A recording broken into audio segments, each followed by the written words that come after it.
김경준입니다. 제가 발표할 말씀은 자사주 소각에 따른 주주가치 반응과 지배력 변화인데요. 저는 이 주주가치, 이게 다 이제 자본시장 관련된 건데, 저는 증권사와 이제 경제연구소에 한 10여 년 근무했고, 컨설팅 업계에 한 20년 근무했고, 그 이후에 이제 시오스코어에 와서 한 3년 정도 또 근무를 하는 소중한 인연이 있었습니다. 근데 제가 이제 시오스코어에서는 기업 데이터 연구소를 제가 이제 소속되어서 업무를 했는데요. 아시겠지만 이 시오스코어가 이제 소위 데이터 분석에 기반한 저널리즘을 표방하는데, 저도 여기 와서 좀 깜짝 놀랐습니다만 이 기업 데이터 연구소의 역량이 굉장히 우수하더라고요. 그래서 여기에서 이제 근본 오늘 제가 말씀드릴 그 지배구조, 자사주 소각에 따른 지배구조 영향에 대한 변화를 정말 전수조사를 해서 그 임팩트가 어디까지인지를 정말 잘 분석해 놓았습니다. 그 내용을 간략히 소개를 드리고요. 그다음 이것이 가지는 함의에 대한 제 생각을 또 잠깐 말씀드리면서 마무리하도록 하겠습니다. 키포인트는 다 아시는 대로 이 시오스코 기업 데이터 연구소에서 이번 선법 개정에 따른 자기 주식 소각 의무화에 따른 대기업 집단의 상장사 지배력 변화를 분석했는데, 일종의 시뮬레이션이죠. 굉장히 정교한 시뮬레이션인데, 아시다시피 이제 자기 주식 소각을 의무화를 시켰기 때문에 이것은 이미 트랙은 정해졌습니다. 근데 그 과정 속에서 이제 어떻게 변화할 것이라는 건데, 일단 개요를 말씀드리면, 어쨌든 이것이 가시화되는 올해 들어와서 2026년 1월에서 3월 사이에 자기 주식 소각 결정을 69곳이나 했고요. 그 금액은 무려 42조 원입니다. 그것은 2025년 1년 내내 6곳에 29조 원을 한 것에 비하면 불과 3개월 만에 이 정도 의사결정이 내려졌다는 것은 정말 말 그대로 엄청난 폭풍과 같은 상황이 덮쳤다고까지도 볼 수 있습니다. 그 다음에 그 회사 중에서 자기 주식 보유 비율인 SK가 이제 현재 최고로 가지고 있는데 25%면은 사실은 굉장히 높은 수준이죠. 전체 발행 주식이니까. 그 다음에 이제 태광산업이 또한 24.4%, 롯데지중 한 23%였습니다. 자, 그러면 이제 자기 주식을 소각한 후에 지배력은 어떻게 변화될 것인가? 아시겠지만 의무화되었기 때문에 1년 6개월 안에 자기 주식을 소각한 이후에 경영권 자체가 흔들리거나 탈취당할 수도 있거든요. 그건 대주주나 기존 주주 입장에서 굉장히 큰 문제이기 때문에 이것이 굉장히 중요한 부분인데, 어쨌든 태광산업은 24.4%가 하락했습니다. 통상적인 상장사의 지분율 기준에서는 사실 기업이 해체되는 수준입니다. 그룹이. 대한화성도 18.6%이고 SK도 18.3%인데 사실은 이 회사들의 지분율이 워낙 높기 때문에 그런 일은 벌어지지는 않았습니다만은 이 자사주 소각 이후의 지배력 변화가 굉장히 클 수 있다는 점을 시사하고 있습니다. 그 다음에 소각을 하는데 그 예외 조항이 있습니다. 경영상 목적의 다른 목적, 임직원 보상이라든지 한 부분은 예외 조항이 있기 때문에 기타 회사들은 그렇게도 처분할 수 있다는 것을 추진하고 있고요. 자, 이러한 형태의 제도 변화가 흔히 말하는 이제 주주가치 제고라고 하는 긍정적 효과도 있습니다만은 과연 경영권 방어 수단이 합리적으로 지금 있느냐라는 부분에 있어서의 논란도 제기되어 있습니다. 그럼에도 불구하고 이미 제도는 결정이 났기 때문에 기업을 하는 기업의 입장에서는 이 주주가치 제고와 경영권 안정을 좀 수사적으로 표현하자면 전략적으로 균형을 유지할 수 있는 방향성은 도대체 무엇인가 하는 부분이 큰 과제가 되겠고요. 그 부분에서 디테일하게 저희 발표 이후에 세 분의 전문가분들께서 발표해 주실 예정입니다. 간략하게 소개해드린 분석 내용을 조금 더 디테일하게 제가 소개를 드리겠습니다. 상법 개정에 따른 대기업 집단 상장사 지배력 변화를 분석의 개요인데요. 2025년 지정 공시대상 기업 집단 중 상장 기록세 있는 전군 339곳을 다 조사 대상으로 했고요. 그 다음에 26년 3월 말 기준에 자기 주식 보유 현황 및 최대주주 지분율을 토대로 해서 자기 주식을 이제 소각을 결정했거나 앞으로 소각할 수밖에 없는 입장에 있는 모든 주식을 자사주를 대상으로 하여서 지배력 변화를 분석했습니다. 그러니까 굉장히 앞으로 1년 6개월 동안 이미 정해진 트랙이라고 볼 수 있습니다. 조사 시점은 당연히 26년 3월 말 기준이고 또는 이제 작년은 25년 12월 말 기준이겠죠. 조사 방법은 핵심은 이것입니다. 최대 주주 및 특수관계인 지분, 이게 대주주 이제 1인의 지분이라고 볼 수 있고요. 그다음에 자기 주식을 합친 것을 발행 주식수로 나누어 계산했습니다. 즉 지배력이라고 하는 것 자체가 바로 뭐냐? 최대 주주 및 특수관계인과 자기 주식의 합계를 지배력으로 보았습니다. 그것은 물론 자기 주식에 의결권 없는 것은 당연합니다만, 또한 자기 주식을 뭐 교환사채라든지 우호적 소위 말하는 100기사에게 넘길 수도 있는 여러 가지 이제 옵션들이 있었기 때문에 그것을 이제 지배력으로 계산을 했고요. 자기 주식 소각 후의 지배력은 이제 자기 주식이 다 없어질 것이기 때문에 소각 후에 발행 주식 수로 나눠서 이제 계산을 하였습니다. 26년에서 1월 3월, 불과 이제 지금 뭐 4월 하순입니다만 이제 지난 3개월 동안에 1사분기죠. 자기 주식 소각을 결정한 대기업 상장사는 이제 60곳이고 아까 앞에 말씀드린 42조 원인데요. 이 표가 이제 상당히 이제 압축해 놓은 표인 거죠. 자기 주식 소각 상위 규모 10곳입니다. 그래서 조금 연한 표시가, 연한 파란색이 이제 지난 해고, 진한 파란색이 이제 올해인데, 1등이 삼성전자와 하이닉스가 정말 뭐 SK 하이닉스하고 3등이 SK고 4등이 삼성물산이니까 사실 1, 2, 3, 4가 다 삼성과 SK 계열사인데 여기가 아주 압도적입니다. 특히 삼성전자와 SK 하이닉스가 이제 아주 압도적인 것이죠.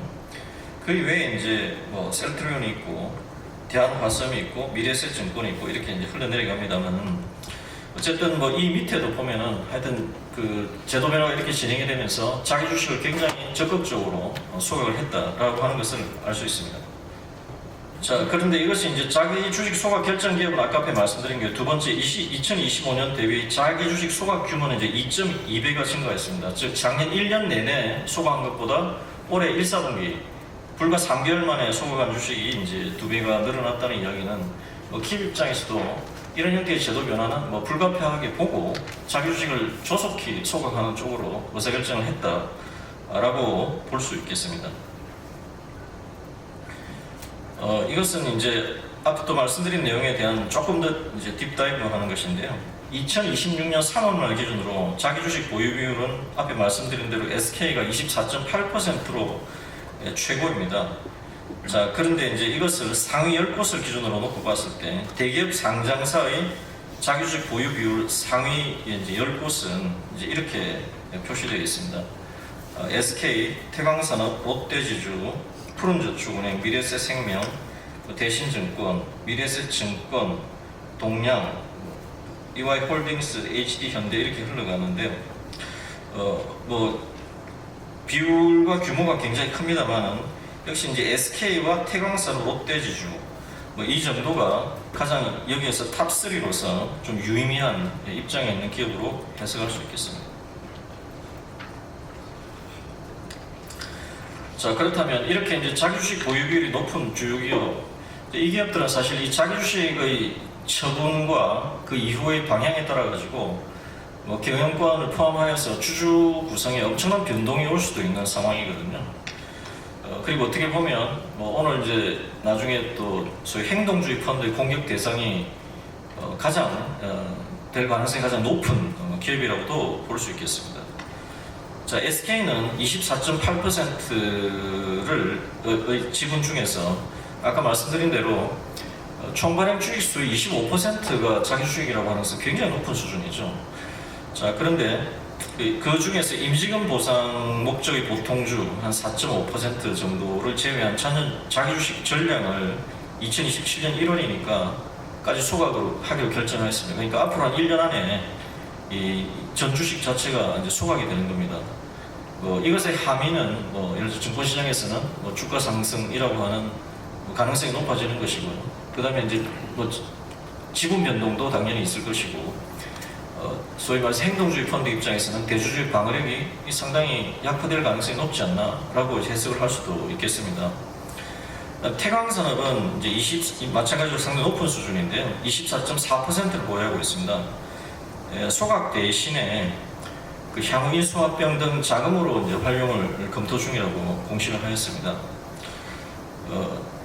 이 태광산업은 또 사실 이 대주주 지분율이 굉장히 높기 때문에 사실 이 24%로 소각해도 큰 문제라기보다는 큰 그 지들에게 산술적으로 낮아지지만 사실 그것이 실질적 지배력에 큰 변화는 없습니다. 그렇기 때문에 어떻게 보면 조금 다르게 시설 투자 및 신기술 도입 개발을 위한 자금으로 활용한다라고 이렇게 이제 하고 계속 보유할 목적이라고 합니다만, 물론 뭐 이건 언제든지 변할 수는 있습니다. 현재는 이렇게 밝히고 있습니다. 롯데지주도 이제 25년 말 기준으로 이제 27.5%니까 25년 말 기준으로는 뭐 가장 높은 수준이었습니다. 최고였는데, 근데 3월 말은 뭐까지 지난 3개월 동안에 뭐 일부 매각을 해서 보유 비율이 좀 낮춰졌습니다. 근데 여기도 아직 이 보유 중인 자기 주식을 어떻게 활용할 것인가에 대해서 아직 현재 미정으로 나와 있습니다. 아시다시피 롯데 여러 가지 경영 상황 이런 것들을 감안해 볼 때 이 자기 주식 처분이 상대적으로 태양산업이나 SK에 비해서는 좀 고려할 바가 많은 것으로서 추측할 수 있겠습니다. 미래에셋생명은 4월 8일 자기 주식 전체를 소각하는 것으로 결정을 했습니다. 근데 실질 소각까지는 뭐 시간이 좀 걸리겠습니다만 그렇게 했고요. 대신증권은 SK와 비슷하게 임직원 보상 목적을 제외한 나머지 보통주 15%와 우선주 전량을 27년 6월까지 분기별로 나누었지만 전량 소각할 것으로 계획을 밝혔습니다. 그래서 이제 최근 3개월의 자기 주식 보유 비율이 대폭 하락한 기업은 삼천리가 있고 사람인, DB손해보험, 삼성물산, 네버마블 이런 회사들이 있습니다만은 이 회사들도 이렇게 우리나라를 대표하는 기업들은 아닙니다만은 틈틈이 자기 주식을 여러 가지 의미로 매입했다가 이런 이제 제도적 변화를 계기로 그냥 자기 주식 자체를 다 처분하는 쪽으로 의사결정을 하고 실제로 실행한 것으로서 하게 됩니다. 그다음에 이 표가 사실 상당히 이제 관심을 가질 수 있는 표인데요. 자기 주식을 소각한 후에 도대체 지배력 변화는 어떻게 되느냐?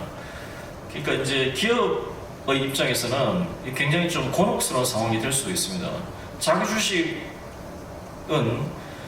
사실 우리나라는 경영권 방어에 대한 별다른 제도적 장치가 되어 있지 않는 상황에서 사실상 유일한 일종의 우회로였거든요.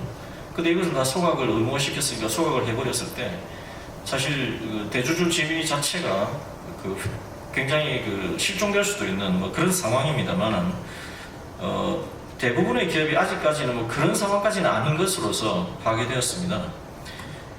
이 표가 이제 자기 주식을 소각한 이전과 이후, 즉 자기 주식이 완전히 없어진 이후에 지배력 변화, 아까 지배력 변화의 개념을 말씀드렸고요. 어떻게 될 것이냐 하는 것인데, 태광산업이 24.4%가 하락합니다. 그러니까 24.4%의 지배력 하락은 사실상 대주주 자체가 실종되는 수준인데, 이 회사는 자사주 소각 이전에 70%가 넘는 지배력을 가지고 있었기 때문에 이렇게 하락이 되어도 사실 54%의 지배력을 유지를 합니다. 그래서 큰 문제는 없고요. 문제라기보다는 절대적 지배력의 변화는 없고, 대왕화성도 마찬가지고요. SK도 많이 하락은 하지만 31% 정도로 지배력을 가지고 가기 때문에 잘 경영권 자체의 문제는 없습니다. 많이 하락은 하지만. 그래서 이걸 보면은 자기 주식을 여러 가지 이제 경영권 방어를 비롯한 여러 가지 의미에서 이제 보유하고 있는데, 이 소각 의무화 이후에도 이것을 적용한다 하더라도 경영권 자체의 절대적 변동은 없다, 현재로서는 라고 분석이 됩니다. 또 그것을 이제 조금 더 자세하게 이제 텍스트로 나타낸 슬라이드인데요. 태양산업 아까 설명을 드렸습니다. 그리고 계열사인 대한화성도 지배력이 18% 감소하는데 큰 문제는 없습니다. 경영권 이유. SK도 아까 말씀드렸고요. 삼성전자는 소폭 하락을 합니다. 소폭을 하락을 하는데 그래도 지배력이 21.9%이기 때문에 큰 변화는 없고, 다만 이제 자기 주식이 1.2%가 소각되었기 때문에 어쨌든 약간의 영향은 있다. 하지만 근본적인 대주주의 지배력 자체는 큰 범위가 없다라고 생각이 되고요. 그리고 이 마지막 요 다트가 지배력 변동 범위별 기업 수인데 10% 이상 감소하는 곳이 9곳인데, 이 중에서도 주요한 회사를 놓고 봤을 때도 기존 대주주의 지배력 자체가 크게 변동되는 경우는 없다라고 제가 말씀드렸고요. 5에서 10% 감소한 곳이 이제 24곳, 그 다음에 2.5에서 5% 감소한 곳이 35곳입니다. 이것은 제가 계속 말씀드리지만 전수조사를 했다는 점에 있어서 이 자사주를 소각한다 하더라도 기존의 대주주가 큰 문제가 생겨서 소위 행동주의 펀드가 뭐 이거는 뭐 즉각적인 어떤 대상이 되는 이런 형태의 사태는 없는 것 같습니다. 다만 이제 장기적 관점에서 지배력을 어떻게 유지할 것인가, 어떤 방법으로 하는 것은 어떻게 보면 기존 현재 우리나라 대기업들의 큰 이제 과제가 되겠죠. 그리고 이것은 이제 대기업 상장사 중에서 시가총액이 높은 곳 상위 35서의 지배력이 어떻게 변화되느냐 하는 곳인데요. 그 중에서 특히 이제 상위 12개를 보시면 이제 SK 아까 설명을 쭉 드렸습니다. 미래에셋, 삼성화재, 삼성생명, 뭐 셀트리온, 삼성, 삼성 SDI, 삼성중공업, 전기, 삼성전자 이렇게 나오는데 제가 말씀드린 대로 그 대주주 자체의 지배력이 근본적으로 흔들리는 경우는 없습니다만은 여기에 보면 이제 삼성그룹이 전반적으로 그래도 이건 뭐 사실 상장기업이 이 정도 시가총액이 있는 기업이 2~3% 이상 변동된다고 하는 것은 커다란 변화거든요. 그런 점에서 삼성 계열사들이 굉장히 많이 포함되어 있다고 하는 점은 상당히 주목되는 현상이라고 제가 볼 수 있었습니다.